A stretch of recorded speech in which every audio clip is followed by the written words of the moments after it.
So hello friends, কেমন আছো? তো দেখো, আজকে আমরা মাধ্যমিকের এবিটিএ ইতিহাস এর সমাধান নিয়ে চলে এসেছি। পৃষ্ঠা হচ্ছে 48। তো দেখো, আমরা শুরু করে দিই, কারণ কি আমি সব উত্তর দেওয়ার চেষ্টা করেছি, বড় উত্তরও দিয়েছি, তাই ভিডিওটা একটু লেন্দি হতে পারে। দেখো, প্রথম ক বিভাগ থেকে উত্তরগুলো দেখে নেব। বিশ্ব পরিবেশ দিবস পালিত হয় 5ই জুন। দাদা সাহেব ফালকে যুক্ত ছিলেন চলচ্চিত্রের সঙ্গে। প্রথম সরকারি শিক্ষা প্রতিষ্ঠান হান্টার কমিশন গঠিত হয় 1882 খ্রিস্টাব্দে। তারপরে দেখো, বাংলাদেশ পত্রিকার সম্পাদক উমেশচন্দ্র দত্ত। সর্বধর্ম সমন্বয় আদর্শ প্রচার করেছিলেন শ্রীরামকৃষ্ণ। ভাগনাডিহির ভাগনাডিহিতে যে বিদ্রোহের সূচনা হয় সেটা হচ্ছে সাঁওতাল বিদ্রোহ। সন্ন্যাসী বিদ্রোহের একজন বিখ্যাত নেতা কালীচরণ। বন্দে মাতরম সঙ্গীতটি রচিত হয় 1875 খ্রিস্টাব্দে। মহাবিদ্রোহের সময় দিল্লির মুঘল সম্রাট ছিলেন দ্বিতীয় বাহাদুর শাহ। অস্ত্র আইন পাস করেন হচ্ছে লর্ড লিটন। ঠিক আছে, তারপরে দেখো 11 থেকে বলছে কি, ভারতের হাফ টোন প্রিন্টিং পদ্ধতি চালু করেন কে? Upendra Kishore Roy Chowdhury. Indian association for the cultivation of science এর যে বিজ্ঞানী নোবেল পুরস্কার পেয়েছিলেন সে হচ্ছে সিভি রমন। মোপালা বিদ্রোহ, মালাবার উপকূল। লাঙ্গল যার জমিতাল, তেভাগা আন্দোলন। ভারতের মে দিবস পালিত হয় 1923। দীপালি সংঘ, লীলানাথ রায়। কোন বিপ্লবী পিএন ঠাকুর ছদ্মনামে জাপানে পালিয়ে গেছেন? রাসবিহারী বসু। নমঃশূদ্র আন্দোলন শুরু করেন হরিচাঁদ ঠাকুর। ভাষা ভিত্তিক গুজরাট রাজ্য গঠিত হয় 1960 সালে। ভারতের প্রধান রাষ্ট্রভাষা হলো হিন্দি। ঠিক আছে, তারপর দেখে নিই চলো খ বিভাগে। এবার এসে কি কোশ্চেন এসছে? সরলাদেবী চৌধুরীর আত্মজীবনী, জীবনের ঝরাপাতা। শ্রীরামপুর ত্রয়ী, উইলিয়াম কেরি, মার্সম্যান আর উইলিয়াম ওয়ার্ড। ঠিক আছে, মার্সম্যান, কেরি, ওয়ার্ড এটা বললে হবে। উলগুলান বলতে কি বোঝো? উলগুলান শব্দের অর্থ হচ্ছে প্রবল বিক্ষোভ বা বিপজ্জনক অবস্থা। ভারতের প্রথম শ্রমিক সংগঠন হচ্ছে মাদ্রাজ লেবার ইউনিয়ন। এবার দেখো, ঠিক ভুল বলতে বলেছে। দেখো, তোমরা এগুলো একটু দেখে নাও, কারণ কি এগুলো ঠিক ভুল প্রতিটা বলতে আবার টাইম লাগবে। তারপর দেখো, মিলিয়ে দেখতে বলেছে। Asiatic society, William Jones. Telangana আন্দোলন, ইয়েলো রেড্ডি। আর ভাইকম সত্যাগ্রহ, শ্রী নারায়ণ গুরু। একা আন্দোলন, মাদারিভাষী। তারপরে দেখো বিবৃতি কোনটা, কোন কোন বিবৃতিগুলো একই সেগুলো দেখতে বলেছে, তোমরা এগুলো দেখে নিও। তারপরে আমরা আসছি 2 নম্বরের প্রশ্নে। 3-এর দাগে দেখো, আঞ্চলিক ইতিহাস চর্চা গুরুত্বপূর্ণ ছিল। দেখো, এগুলো যেগুলো বেশি ইম্পর্টেন্ট তার উপরে আমি স্টার মার্ক দিয়েছি, আর যেগুলো একটু লেস ইম্পর্টেন্ট সেগুলোতে কম স্টার দেওয়ার চেষ্টা করেছি। ঠিক আছে, দেখো, আঞ্চলিক ইতিহাস চর্চা গুরুত্বপূর্ণ কেন? কারণ আমাদের নিজস্ব ইতিহাস জানার মাধ্যমে আমরা আমাদের পরিচয়, সংস্কৃতি এবং মূল্যবোধ সম্পর্কে জানতে পারি। এছাড়াও আঞ্চলিক ইতিহাসের মাধ্যমে মানুষ একত্রিত এবং সামাজিক বন্ধনে শক্তিশালী হয়। ফটোগ্রাফ কিভাবে আধুনিক ইতিহাস চর্চার উপাদান হয়ে উঠেছে? এর উত্তরটা এতটা। দেখো, তারপরে হচ্ছে হাজী মোহাম্মদ শাহ বিখ্যাত কেন, স্মরণীয় কেন? আর স্মরণীয় কেন, বিখ্যাত কেন, একই ব্যাপার। দেখো, লিখবে তোমরা এটা। অনেক দান ধ্যান করেছিলেন, ক্লাস 6-এর বইতে এর পরটা আছে। তারপর দেখো 3 আইন কি। 3 আইন কি বলা বাহুল্য, বাল্যবিবাহ রোধ, বহুবিবাহ রোধ এবং বিধবা বিবাহের প্রচলন হয়। ঠিক আছে, আহ, এটা হবে 1872 খ্রিস্টাব্দে। ঠিক আছে, সালটা একটু লিখে নেবে, সালটা এখানে দেওয়া নেই। ফরাজি আন্দোলন কি নিছক ধর্মীয় আন্দোলন ছিল? সেটা ব্যাখ্যা করতে বলেছে। ফরাজি আন্দোলন নিছক ধর্মীয় আন্দোলন বলা যায় না, কারণ এটির মূল উদ্দেশ্য ছিল ইসলামের মূল নীতিগুলিকে পুনরুজ্জীবন করা এবং সমাজের বিরাজমান কুসংস্কার দূর করা। এই আন্দোলন সামাজিক অসাম্যের বিরুদ্ধে সংগ্রাম করেছিল, তাই পুরোপুরি এটা একদম ধর্মীয় আন্দোলন ছিল না। ঠিক আছে, চুয়াড় বিদ্রোহ এর গুরুত্ব কী ছিল? দেখো, এটাও একটা ইম্পর্টেন্ট কোশ্চেন। চুয়াড় বিদ্রোহের গুরুত্ব ভালো করে পড়ে যাবে।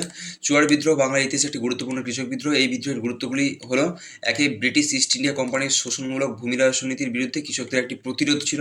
আর 2 নম্বর হচ্ছে, এই বিদ্রোহ আদিবাসীদের নিজেদের অধিকার ফিরে পাওয়া এবং ব্রিটিশ ইস্ট ইন্ডিয়া কোম্পানির শোষণমূলক বিদ্রোহের প্রতিরোধের প্রতীক।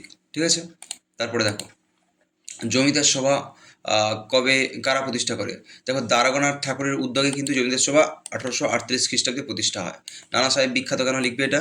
মহাবিদ্রোহের সময় তার যোগদান ছিল তাই। চার্লস উইলকিন্স কে ছিলেন? এশিয়াটিক সোসাইটির একজন সদস্য ছিলেন। আর ফরাসি মুদ্রাক্ষরে আধুনিক আকৃতি তৈরি করেন, মুদ্রণের সুবিধা করেছিলেন। এছাড়াও জাতীয় শিক্ষা পরিষদের আচ্ছা সরি, তার পরের প্রশ্নটা একটু এখানে চলে এসছে, ঠিকঠাকভাবে হয়নি। দেখো, 3-10-এর প্রশ্নটা এই জায়গাটা চলে আসছে। জাতীয় শিক্ষা পরিষদ গঠনের উদ্দেশ্য কী কী ছিল? এখানে জাতীয় জাতীয় শিক্ষা পরিষদ গঠনের উদ্দেশ্য কী ছিল? তারপরে দেখো, তেভাগা আন্দোলনের দাবিগুলি কী ছিল? তেভাগা আন্দোলনের কী কী দাবি ছিল এখান থেকে দেখে নেবে। ফসলের 3 ভাগ হচ্ছে যে চাষ করবে তার, আর বাকি 1 ভাগ হচ্ছে মালিকের, ঠিক আছে? 3 ভাগ আন্দোলন। তারপরে দেখো ওয়ার্কার্স অ্যান্ড প্রেজেন্ট পার্টি কেন প্রতিষ্ঠা হয়েছিল? দেখো মূলত শ্রমিক এবং কৃষকদের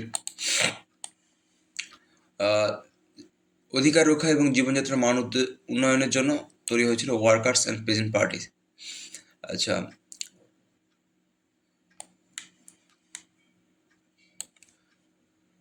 অলিন্দ যুদ্ধ বলতে কি বলছো? দেখো 1830 খ্রিস্টাব্দে রাইটার্স বিল্ডিং অভিযান, অলিন্দ যুদ্ধ, বিনয় বাদল দিরেশের নাম আছে এখানে, ভালো করে পড়ে নেবে। অ্যান্টি সার্কুলার সোসাইটি কি? অ্যান্টি সার্কুলার সোসাইটি হচ্ছে খুবই ইম্পর্টেন্ট একটা পড়ে দেখো। অ্যান্টি সার্কুলার সোসাইটি হলো একটা ছাত্র সংগঠন।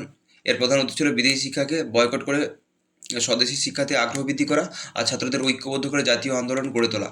আর হচ্ছে স্যার সিরিল র্যাডক্লিফ কেন বিখ্যাত? তারপরে কোশ্চেন দেখো, এখানে একটু চলে এসেছে, সরি। বলছি সিরিল র্যাডক্লিফ একজন গুরুত্বপূর্ণ ব্যক্তিত্ব। তিনি ভারত আর পাকিস্তানের মাঝখানে যে সীমারেখা সেটা টেনেছিলেন, ঠিক আছে? পট্টভি শ্রীরামুলু কে ছিলেন? ইম্পর্টেন্ট একজন লোক, পট্টভি শ্রীরামুলু। পট্টভি শ্রীরামুলু একজন ভারতীয় স্বাধীনতা সংগ্রামে ছিলেন। তিনি তেলেগু ভাষাভাষী জনগণের জন্য একটি পৃথক রাজ্যের দাবিতে 56 দিনের অনশনের ফলে অন্ধ্র রাজ্য গঠিত হয়েছিল। অন্ধ্র রাজ্য গঠিত হওয়ার পিছনে কিন্তু এই পট্টভি শ্রীরামুলুর একটা বড় অবদান ছিল। ইনি মারা গেছিলেন অনশন করতে গিয়ে।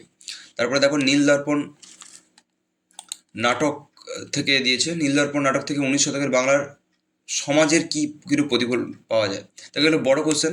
তাই বড় কোশ্চেনগুলো তোমরা নিজেরা এইখান থেকে উত্তরগুলো দেখে নাও, দেখে টুকে নাও, কারণ কি বড় কোশ্চেন ডিসকাস করতে গেলে অনেক টাইম লেগে যাবে। এর উত্তরটা টোটাল আমি দিয়ে দিচ্ছি, কতটা তোমাকে বুঝিয়ে দিচ্ছি তোমাদের। এর উত্তর হচ্ছে এতটা, ঠিক আছে?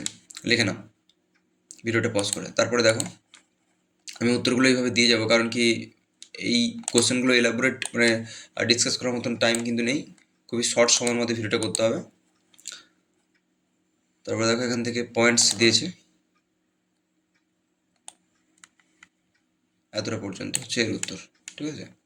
চলো তারপরে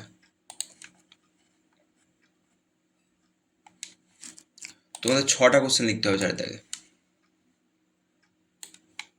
অরণ্য আইন, ঠিক আছে?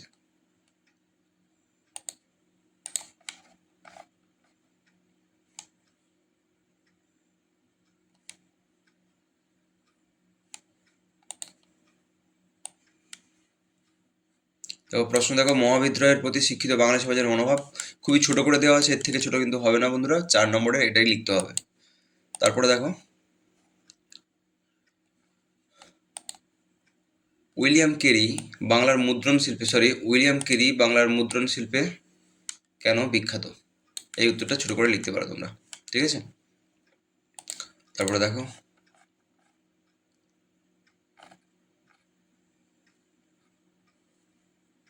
কারিগরি শিক্ষা বিকাশে বেঙ্গল টেকনিক্যাল ইনস্টিটিউটের ভূমিকা কী ছিল?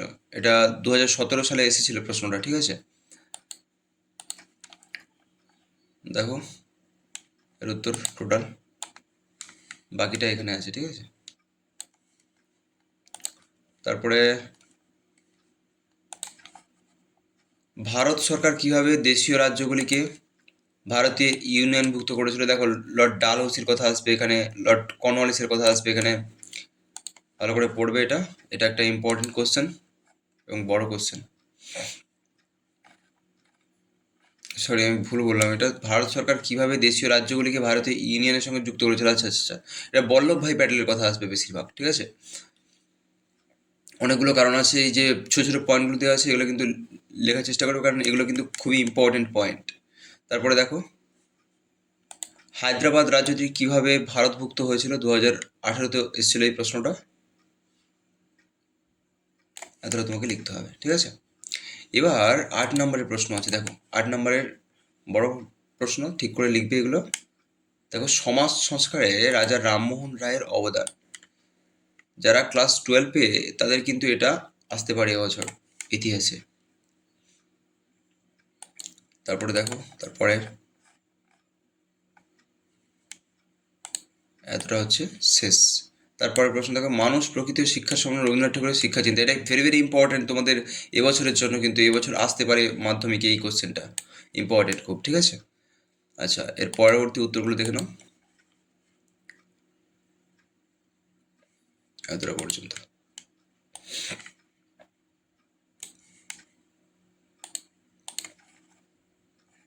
তারপরে দেখো বঙ্গভঙ্গ বিরোধী আন্দোলনে নারী সমাজ কীভাবে অংশগ্রহণ করেছিল। দেখো নারীদের অবদান পড়ে যায় পুরোটা, তার মধ্যে কিন্তু এগুলো সব চলে আসবে, ঠিক আছে। মানে ভারতের বিপ্লবী আন্দোলনে নারীদের ভূমিকা, সেটা পড়লে কিন্তু এগুলো সবই তোমরা পেয়ে যাবে সেখানে। এখানে কিন্তু অনেকগুলো পয়েন্টস করা আছে, এই উত্তরটা এইভাবে পড়লে আরও ভালো হবে। 4 নম্বরের প্রশ্ন, ঠিক আছে, সরি 8 নম্বরের প্রশ্ন এটা, এর লাস্ট এটা, ঠিক আছে। তো বন্ধুরা আজকের ভিডিও এই পর্যন্ত। তোমাদের এই ভিডিওটি যদি ভালো লেগে থাকে তবে কমেন্ট করো, আমরা পরবর্তী ভিডিও নিয়ে আসছি এর